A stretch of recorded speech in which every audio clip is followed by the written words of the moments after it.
In today's interconnected world, national economic outcomes are deeply shaped by global institutions such as the International Monetary Fund, the World Trade Organization, and the World Bank.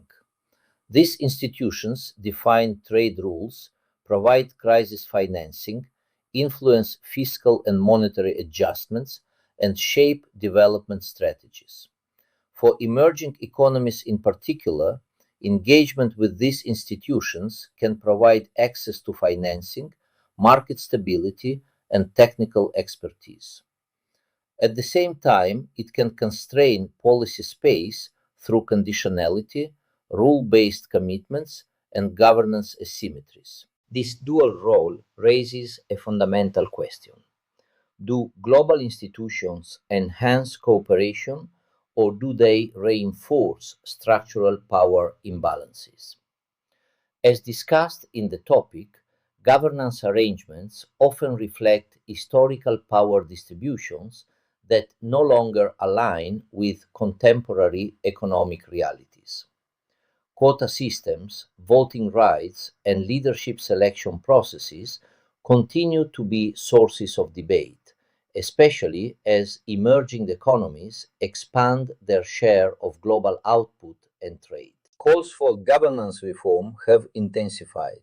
Reform debates focus on representation, institutional legitimacy, climate finance integration, and dispute settlement mechanisms. However, reform is slow and contested. It requires consensus among diverse states with competing interests. Institutional inertia and geopolitical fragmentation further complicate progress. At the doctoral level, reform must be understood as a political and strategic process, not merely a technical adjustment. This brings us to the core of this topic: ethical leadership. In times of global crisis, whether financial instability, pandemics, or climate shocks, leadership decisions carry profound ethical consequences.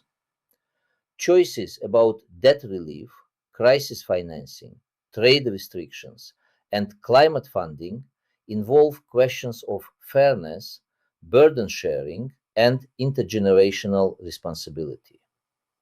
Strategic economic leadership today, therefore, requires more than technical expertise. It demands institutional awareness, political judgment, and ethical responsibility. Leaders must balance national interests with global obligations while maintaining legitimacy and trust. In conclusion, Topic 9 reinforces that strategic economic policy operates within a global governance framework. Effective leaders must navigate institutional constraints, advocate reform, and exercise ethical judgment to sustain cooperation in an increasingly fragmented world. Thank you.